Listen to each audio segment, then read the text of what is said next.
بسم اللہ الرحمن الرحیم۔ شروع اللہ کے نام سے جو بڑا مہربان نہایت رحم والا ہے۔ اعوذ باللہ من الشیطان الرجیم، بسم اللہ الرحمن الرحیم، الحمد للہ والصلاۃ والسلام علی اہلہ، اللہم صلی علی محمد وآل محمد وعجل فرجہم۔ محترم ناظرین و سامعین، السلام علیکم۔ آج کی نئی ویڈیو کے ساتھ حاضر خدمت ہیں، میں ہوں علی روحانی اور آپ دیکھ رہے ہیں ہمارا آفیشیل یوٹیوب چینل۔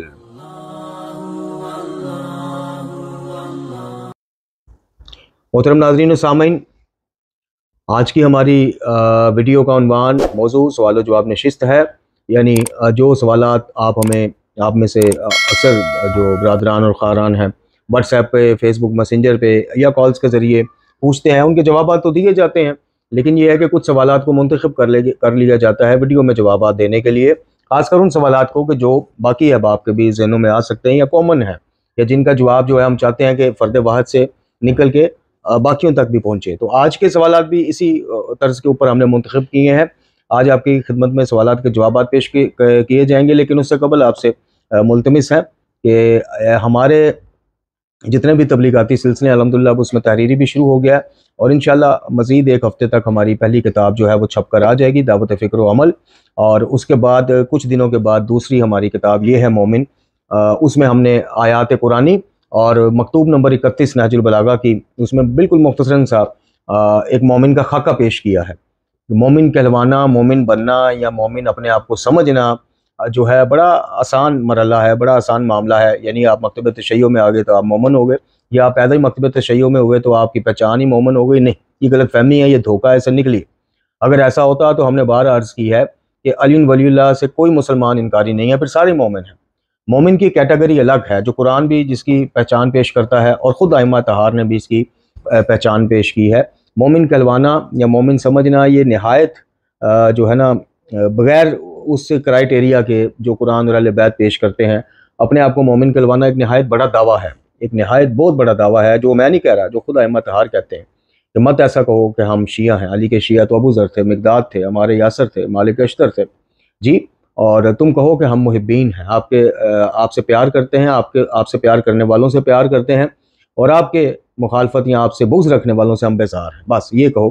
جب یہ دعویٰ کرو گے کہ ہم آپ کے شیعہ ہیں، ہم آپ کے پیروکار ہیں، تو پھر اس دعوے کے مطابق عمل نہ ہوا تو بہت دگنی تگنی چگنی سزا دنیا اور آخرت میں بھگتنی پڑے گی۔ تو وہ جو ہماری دوسری کتاب ہے 50 صفحات کے اوپر، اس میں صرف اسی چیز کا احاطہ کیا گیا ہے۔ مطلب یہ ہے مومن کہ یہ جو کتاب میں جو قرآن اور اہل بیت سے جس کا خاکہ پیش کیا گیا ہے، اگر اس کرائٹیریا پہ کوئی پورا اترتا ہے تو یہ ہے مومن۔ تو انشاءاللہ بات کرنے کا مقصد ہے کہ یہ سارے تبلیغاتی سلسلے جو بھی ہیں، یہ دیکھیں نیکی اور خیر کے کاموں میں تعاون کا حکم قرآن میں بھی ہے۔ اس میں بعض لوگ ٹھٹھا بھی اڑاتے ہیں، مذاق بھی اڑاتے ہیں کہ جی اللہ کے علاوہ کسی سے مانگنا نہیں چاہیے، اور خود تبلیغاتی سلسلوں کے لیے لوگوں سے وہ مانگتے ہیں۔ تو یہ بظاہر دنیاوی امور ہیں، تبلیغاتی امور ہیں، جن میں انبیاء نے بھی لوگوں کو کہا کہ آؤ اللہ کے دین میں ہم پھیلانے میں ہماری مدد کرو، اولیاء نے بھی کہا، ائمہ نے بھی کہا۔ تو یہ سورہ مائدہ کے حکم کے مطابق وہ ہے، اس میں تو کوئی وہ اللہ معاف کرے شرک والی بات تو نہیں ہے۔ ظاہری امور، ظاہری اسباب میں ہمیں جو آپ سے تعاون چاہیے وہ یہی چاہیے۔ ہمارا یہ چینل میں کوشش کروں گا سکرین شاٹ لگا دوں، یوٹیوب پہ اس کے اوپر نہایت تیزی سے نیچے جا رہا ہے، نہایت تیزی سے، اور اس کا نقصان ہمیں جو یہ ہو رہا ہے وہ یہ ہے کہ یوٹیوب جو ہے وہ ہماری ریچ کم کر دیتا ہے۔ یعنی جب آپ یوٹیوب کی اپلیکیشن اوپن کرتے ہیں تو آپ دیکھیں گے کہ کئی ویڈیوز بغیر سرچ کیے یہ آپ کے سامنے آ رہی ہوں گی۔ وہ ویڈیوز ہوتی ہیں کہ جو یوٹیوب دیکھتا ہے کہ لوگ اس کو دیکھ رہے ہیں، پسند کر رہے ہیں، اس کی ایوریج ویو ڈیوریشن ٹھیک ہے، وہ پھر اپنے آپ لوگوں تک پہنچ جاتا ہے۔ ہمارا بھی الحمدللہ شروع میں تو نہیں، درمیان میں آ کے ایسا سلسلہ تھا، لوگوں تک جاتی تھی، ویڈیو کو دیکھے نہ دیکھے وہ الگ بات ہے، جاتی تو تھی۔ اب وہ ڈاؤن چلا گیا ہے بڑے عرصے سے، جس کی وجہ سے ہماری ویڈیوز، ہمارے سبسکرائبرز جو ہیں ان تک بھی نہیں جا رہے نوٹیفیکیشن، یوٹیوب بھجوا نہیں رہا، کبھی دیکھتا تو کوئی ہے نہیں۔ 4200 کچھ یا 4300 کے قریب سبسکرائبرز ہونے والے ہیں، ویڈیوز ان کی 50 100 150 بندہ دیکھتا ہے، تو وہ روک لیتا ہے یوٹیوب جو ہے۔ نوٹیفیکیشن بھی سب کو نہیں جاتے ہوں گے جتنے ہمارے سبسکرائبرز ہیں، یعنی پہلے وہ یوٹیوب سے ریچ کم کرتا ہے، پھر سبسکرائبرز تک آپ کی اپروچ کم کر دیتا ہے، پھر آہستہ آہستہ یہ ہوگا کہ جس کو لنک جائے گا بس وہی دیکھ پائے گا، ادروائز نہیں۔ تو اگر تو آپ اسی قابل سمجھتے ہیں اس چینل کو. میں معاہدین اور مخلصین کی بات کر رہا ہوں. مخالفین تو ظاہر خوش ہوں گے, کبھی خود ہی شکست کا اعتراف کر رہے ہیں. نہیں, شکست کا اعتراف نہیں کر رہے, شکست کا اعتراف کر کے ہم سمیٹ سماٹ کے چلے گئے ہوتے.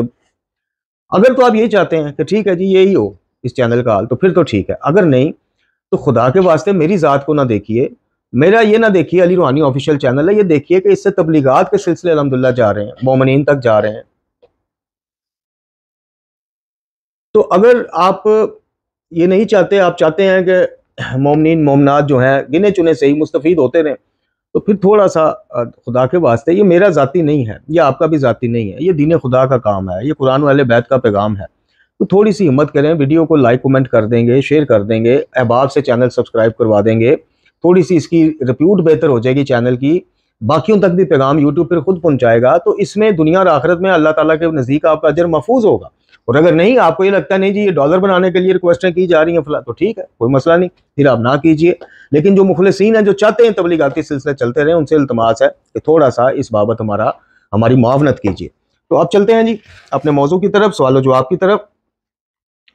سب سے پہلے ہمیں ادریس خان صاحب واٹس ایپ گروپ میں بھی شاید یہ ہے ہمارے, انہوں نے واٹس ایپ ان باکس کیا تھا, جناب منصب امامت والی ویڈیو سے کیا نتیجہ لینا چاہیے.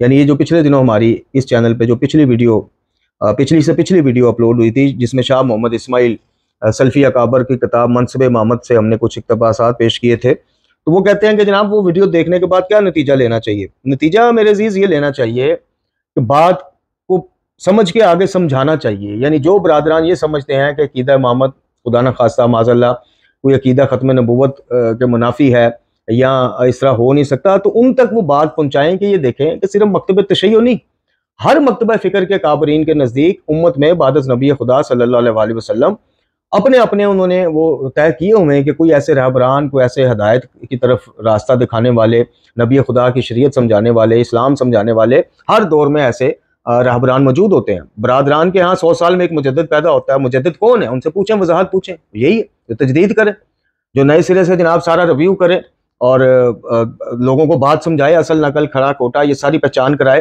اسی طرح وہ سلفی اکابر ہیں شاہ اسماعیل صاحب, ان کی وہ منصب امامت کی پڑھ لیں. وہ کہتے ہیں کہ جناب معصومیت یعنی عصمت اور محفوظیت ایک ہی چیز ہے, لیکن پروٹوکول ادب و داب انبیاء کا ایک ایسا ہے کہ ہم انبیاء کے علاوہ کسی کو کہتے نہیں, بات ایک ہی ہے. اب بتائیے پیچھے کیا فرق رہ گیا. تو نتیجہ یہ لینا چاہیے کہ معاملات جو ہیں ہوتے کچھ ہیں دونوں طرف سے. ادھر بھی ہمارے یہاں بھی دیکھ لیں آپ, یہ جو ذاکرین جنہوں نے روزی روٹی کا سلسلہ بنایا ہوا ہے, بات کچھ ہوتی ہے, آیت کا متن کچھ ہوتا ہے, شان نزول کچھ ہوتا ہے, اس کو کھینچ تان کے کہیں اور لے جائیں گے. کہیں جناب القاریہ والی جو سورہ مبارکہ القاریہ, اس کو جناب وہ اڑا دیں گے, وہ جو جناب مولا کائنات کا گھوڑا دوڑتا تھا تو وہ سارا اس سے ملا دیں گے. کہیں وہ تمہیں کیا معلوم کھنکھناتی کیا, اس کو ذوالفقار سے ملا دیں گے. تو یہ اس طرح کی وہ ہر جگہ ہیں. لیکن ایک جو مین الزام ہے کہ جی عصمت کا قائل ہونا بعد از نبی خدا, یہ خود عقیدہ ختم نبوت کے اس میں ہے, تو اس ضمن ان کو بات سمجھائیں کہ جناب یہ دیکھیں, انہوں نے تو سارا اس منصب امامت میں کھول کے ہر چیز رکھ دی. تو نتیجہ یہ لینا چاہیے کہ شریعت جو ہے رسول اللہ صلی اللہ علیہ وسلم مکمل کر گئے ہیں, آپ پہ مکمل ہو گئی, نبوت آپ پر ختم ہو گئی, آپ کے بعد کوئی نبی نہیں, قیامت تک کوئی نبی کسی بھی فارم میں نہیں آئے گا. اور جو دعویٰ کرے گا وہ کافر دجال دین سے نکلا ہوا ہوگا, مرتد ہوگا. اور دوسرا اس سے یہ لیں کہ جناب اگر امت کے اولیاء کرام جو ہیں, بزرگان جو ہیں, وہ شاہ صاحب کے بقول, شاہ اسماعیل کے بقول محفوظیت کے منصب پر فائز ہو سکتے ہیں, تو آل محمد کیوں نہیں ہو سکتے علیہ السلام. تو یہ چیز ہے جی. دوسرا ہے بیٹے کے لیے, یہ عاشی گل یا عائشہ گل ہیں, انہوں نے کراچی سے, یہ کافی دن پہلے میسیج آیا تھا اور یہ میسنجر پہ آیا تھا فیس بک کے, کہ بیٹے کے لیے وظیفہ بتا دیں کوئی, اور نذرانہ کی اہمیت, نذرانہ دینے کی اہمیت کیا ہے. تو وظیفہ جو ہے جی دیکھیں, اس میں آپ اللہ تعالیٰ سے دعا کریں, اس میں کوئی مخصوص وہ نہیں ہوتے. اللہ تعالیٰ کی رحمت جب جوش میں آ جائے اللہ تعالیٰ خیر ڈال دیتا ہے, صاحب اولاد کر دیتا ہے. اور بہرحال میں آپ کو اپنا ایک آزمودہ کہہ لیں یا اپنا ایک ایکسپیرینس کہہ لیں, وہ آپ سے شیئر کر دیتا ہوں کہ میری الحمدللہ 4 بیٹیاں ہیں, اور مجھے بھی تھا, یعنی میں یہ نہیں کہوں گا, میں نے ہر بیٹی کی پیدائش پہ الحمدللہ اسی طرح سیلیبریٹ کیا جیسے کہ بیٹا, خوشی کا اظہار کیا, اللہ کا شکر کیا. لیکن ایک دل میں کہیں تھی کہ اللہ تعالیٰ چلیں ایک فرزند بھی عطا کر دے. چونکہ یہ سارے معاملات جو تھے میرے, وہ ظاہر ہے بیٹیاں اپنی گھروں میں چلی جاتی ہیں, تو میں چاہ رہا تھا کہ ایک فرزند آئے کہ جو یہ سارا میرے بعد اس معاملے کو جب تک میں ہوں میری معاونت کرے، میرے بعد ان کو لے کے چلے۔ تو میں نے قبلہ محمد صاحب نجفی ڈھکو صاحب سے ایک دفعہ فون پہ بات ہوئی تھی میری، تو انہوں نے مجھے بتایا تھا، وہ میں آپ کو بتا دیتا ہوں، اور اس کے علاوہ بھی ایک دو چیزیں میں آپ کو بتا دیتا ہوں۔ تو ان سے یہی بات ہوئی، تو انہوں نے پوچھا، میری سب سے چھوٹی بیٹی جو ہے وہ پیدا ہوئی تھی، تو پھر ان کا میں نے بتایا، تو انہوں نے مجھے ایک بتایا تھا کہ نماز عصر کے بعد آپ 70 بار استغفر اللہ ربی و اتوب الیہ اور تسبیحات اربع 70 بار، یعنی سبحان اللہ والحمد للہ ولا الہ الا اللہ واللہ اکبر، اور 70 بار درود شریف پڑھ کے اللہم صلی علی محمد وآل محمد جو ہے اللہ رب العزت سے دعا مانگے ہے کہ اللہ تعالیٰ مجھے اولاد، تیرا شکر ہے تو نے صاحب اولاد کیا، بیٹیاں دی، لیکن بندہ حقیر کی خواہش ہے کہ ایک فرزند بھی عطا فرما۔ اور سورہ مبارکہ محمد صلی اللہ علیہ وسلم کی جو ہے نا وہ زوجہ کے لیے تلاوت کا بتایا گیا تھا۔ تو بہرحال یہ ایک وہ میں نے آپ کے ساتھ شیئر کیا ہے کہ ایز سچ اس طرح کے وظیفے تو نہیں کہ جی یہ کر لو، انڈے فلش میں پھینک دو، مصر چوک میں پھینک دو، اب یہ کر لو فلانے دربار پہ، یہ ساری چیزیں ہمارے نزدیک باطل ہیں جناب۔ صدقہ وہ ہوتا ہے جو انسانوں کے کام آئے، مخلوق کے کام آئے۔ رزق ضائع کرنے سے کیسا صدقہ ہوتا ہے؟ اسلام میں تو ایسا کوئی صدقہ نہیں ہے۔ ہاں، ہندوؤں کے ساتھ چونکہ بڑا ایک عرصہ ہمارا میل ملاپ رہا ہے، اکٹھے رہے ہیں، تو وہاں سے بڑی زیادہ چیزیں آئی ہیں، ابار کے جنگلوں میں پھینک آنا، ادھر کر دینا، وہ جنگلوں میں پھینکنا پرندوں کووں کے لیے وہ اور چیز ہے، لیکن یہ مخصوص طریقے سے جو بتایا جاتا ہے جی چوک میں تیل سرسوں کا گرا دیں، اوپر مصر گرا دیں، پتہ نہیں انڈے وار کے فلش میں پھینک دیں، توڑ دیں، اس طرح کے صدقوں کی اسلام میں کوئی نہ گنجائش ہے نہ اہمیت ہے۔ تو یہ ایک جو ہے بالکل ایک توحیدی وظیفہ مجھے بتایا گیا تھا، اور قبلہ ڈھکو صاحب نے بتایا تھا، وہ میں نے آپ کو بتا دیا کہ اللہ تعالیٰ خیر کرتا ہے، کرم کرتا ہے، دعا کسی کی بھی قبول ہو جاتی ہے، آپ کے اپنے حق میں ہو جاتی ہے، آپ کے والدین کی آپ کے حق میں ہو جاتی ہے، کسی دوست احباب کسی مومن کی ہو جاتی ہے۔ تو دعا دیجیے اور دعا لیجیے والا کانسیپٹ، دعا صرف اللہ سے، باقی ان ہستیوں کا واسطہ دیں، جناب علی اکبر کے صدقے فرزند مانگیں، جناب علی اصغر کے صدقے مانگیں، جناب ابو الفضل عباس کے صدقے مانگیں، اہل بیت کے کسی فرد کے جناب صدقے مانگیں، امام جعفر صادق علیہ السلام کے صدقے مانگیں، صدقے مانگے اللہ سے، اور مانگتے رہیں۔ یہ بھی فرمان معصوم ہے کہ ایک نہ ایک دن دروازہ کھٹکاتے رہو، ایک نہ ایک دن دستک دینے سے دروازہ کھل ہی جاتا ہے۔ تو یہ باقی جو نذرانے کی اہمیت ہے جس کی تفصیل ابھی معلوم نہیں ہے کہ آپ نے کس سینس میں پوچھا ہم سے، نظر نیاز اللہ کے نام کی ہوتی ہے، اس کو ہم بڑی دفعہ واضح کر چکے ہیں۔ اگر آپ کی کوئی مراد بابوں شابوں کو نذرانے کی تو اس کی کوئی شرعی اہمیت نہیں ہے، کوئی واجب نہیں ہے، کوئی شرعی منت ایسی نہیں ہے کہ جی میرا کام ہو جائے میں بابا جی کا یہ کروں گا۔ منت صرف اللہ کے نام کی ہوتی ہے، نظر صرف اللہ کے نام کی ہوتی ہے، اس کا ثواب آپ کسی کو بھی منسوب یا سال کر سکتے ہیں اس سے، جس طرح مسجد بنا کے ہے اللہ کی عبادت اللہ کی ہونی ہے، اس کا نام آپ کسی سے منسوب کر دیتے ہیں کہ اس کا ثواب اس کو پہنچتا رہے۔ باقی نذرانے نذرونے اپنی خوشی سے تو آپ جس کو چاہے جتنا بھی دے دیں، وہ آپ کے اس اوپر شرع نے قید نہیں لگائی، اپنے بیوی بچوں کا دیکھنے کے بعد آپ اللہ کی راہ میں جس کو جو دینا چاہیں، باقی واجب کوئی نہیں ہے، ہوتا کچھ نہیں ہے کہ جناب فلاں کام ہو گیا تھے بابا جی کا وہ کرنا ہم نے نہ کیا تو یہ ہو جائے گا وہ ہو جائے گا، یہ سب جو ہیں بدعات ہیں خرافات ہیں، ان کا حقیقت سے کوئی تعلق نہیں۔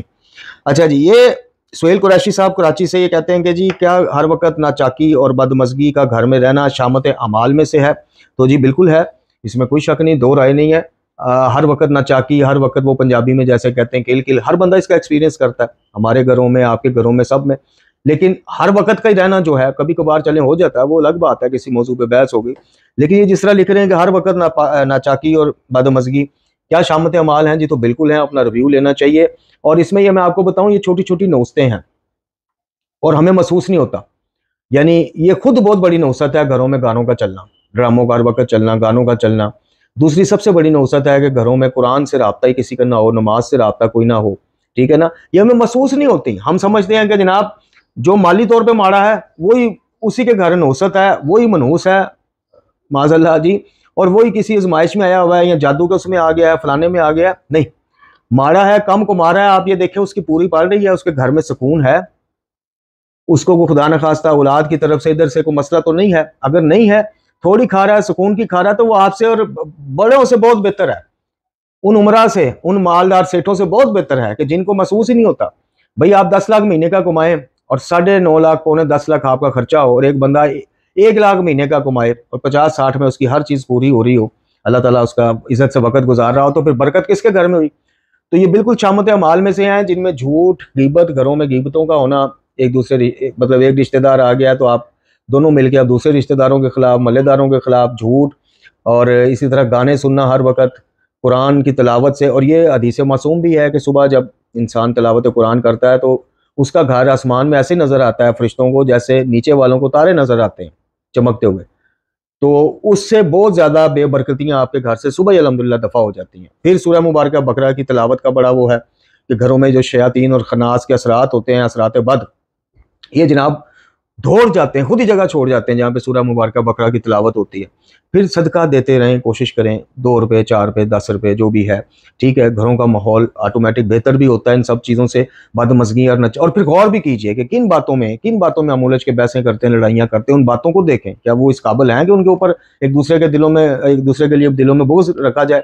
تو یہ ساری چیزیں ہیں شامت اعمال، اور یہ کچھ چیزیں آتی اسی لیے ہیں کہ اللہ نہیں چاہتا ہے کہ آپ آگے بڑھتے جائیں اور غفلت کے پردے اتنے ہو جائیں کہ پھر آپ کو سوچنے کا موقع نہ ملے. تو بیچ میں ہمیں الرٹس ملتے رہتے ہیں، کہیں چوٹ لگ کے الرٹ مل جاتا ہے، کہیں مالی نقصان ہو کے تھوڑا سا ہمیں سوچنے کا، اور کہیں یہ نچاکیوں کی وجہ سے کہ سوچو بیٹھو کس طرف جا رہے ہو. تو یہ تھوڑا سا سارا سا وہ دیکھنا چاہیے، اور بالکل شامت اعمال کا اس میں ہاتھ ہوتا ہے. خاص کر جن امور کا میں نے ذکر کیا ان کے بارے میں آپ کو تب میں پڑھ لیجئے، جھوٹ کا، غیبت کا، گانوں کا، موسیقی کا، یعنی ڈرامے ہر وقت، فلمیں، ڈرامے، یہ وہ، اور بے پردگی، اور یہ ساری چیزیں جو ہے نا یہ کہیں نہ کہیں اپنا اثر دکھا رہی ہوتی ہیں. ہمیں محسوس نہیں ہوتا، ہمیں محسوس تب ہوتا ہے جب ابالا چڑھ جاتا ہے، یعنی دودھ کو ابالا چڑھ رہا ہے اور جناب وہ آہستہ آہستہ اوپر آ رہا ہے، لیکن نئی خاتون خانہ کو نہیں پتہ چلتا جب تک وہ بالکل نیچے چولہے پہ نہ آ جائے اور گرنا شروع نہ ہو جائے. تو یہ وہ وبال جو ہے نا، وبال یہ اکٹھا ہوتا رہتا ہے ہماری ان منوست برے اعمالوں کا، لیکن پتہ تب چلتا ہے کہ جب وہ ابالا بالکل سر سے گزر جاتا ہے. اچھا جی، اب یہ چوتھا اور آخری سوال ہے جی مسز خلیل چنیوٹ.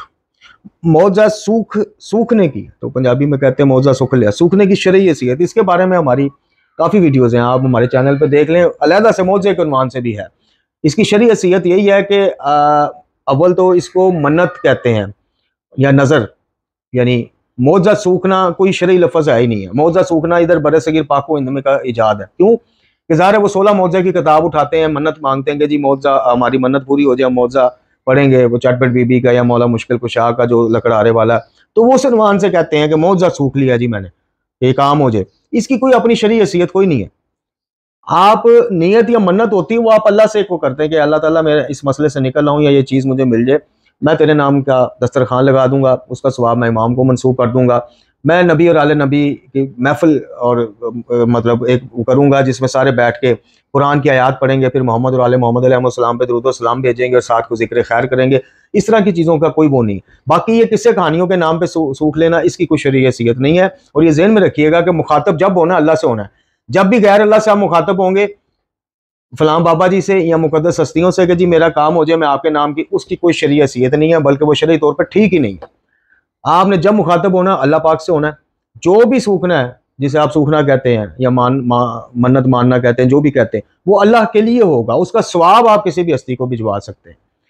آپ کسی اصلی اور واقعی قرآنی معجزے کی یا سیرت میں سے مستند چیزوں کی ذکر کی ایک محفل کرنا چاہتے ہیں تو آپ بالکل کہہ سکتے ہیں اللہ میرا یہ کام ہو جائے، میں ایک ایسی محفل رکھوں گا یا رکھوں گی کہ جس میں تیرے پیاروں کا، انبیاء کا، قرآن کا ذکر خیر ہوگا، اور اس کے بعد جناب تیرے نام کا جو دسترخوان لگایا جائے گا، اس میں کوئی حرج نہیں.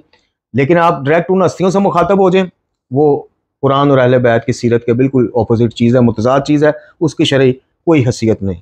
تو یہ 4 مختصراً ہم نے کوشش کی سوالات. آج تھوڑے سے ان سوالات کو اس لیے وہ کیا ہے، آپ نے دیکھا ہوگا جتنے بھی سوال و جواب کی نشستیں ہوئی ہیں ان میں ہم اس طرح کے سوالات نہیں لیتے، لیکن چونکہ ان کا بھی لینا ضروری تھا. مطلب اس طرح کے جی وظیفہ بتا دیں، یہ کر دیں، یہ ہمارا وہ نہیں ہے نا. ہم کو دعویٰ کرتے ہیں کہ وہ ہم جناب عملیات کے بہت بڑے وہ ہیں، جو سیکھا ہوتا ہے. جیسے ابھی دیکھیں وظیفے کا پوچھا تو جو مجھے ڈاکو صاحب نے بتایا تھا میں نے وہی آگے بتا دیا. تو یہ قرآن والے بیت سے ٹکراتی نہیں ہے، بلکہ مطابق قرآن والے بیت چیز ہے، اس میں کوئی حرج نہیں ہوتا. لیکن یہ جو خود سے گھڑی گئی چیزیں ہیں انہی کے خلاف تو ہم علمی جہاد کر رہے ہیں. تو یہ کیسے ممکن ہے کہ ہم بھی وہی کام شروع کر دیں، آن لائن بیٹھ کے لوگوں کو جناب وہ بتانے شروع کر دیں وظیفے اور جناب بابے بن جائیں؟ نہیں، ایسا کوئی نہیں ہے. اس کو ہم خود مطلقاً حرام سمجھتے ہیں اس کام کو. تو اس کو یعنی اس کام کو یہ بابے گیری جو آج کل کی بابے گیری ہے، اس کام کو نہیں کہ استخارہ آپ نے کروانا ہو یا آپ کسی مسئلے کا حل پوچھ لیں یا خواب کی تعبیر پوچھ لیں، اس میں کوئی وہ نہیں ہے.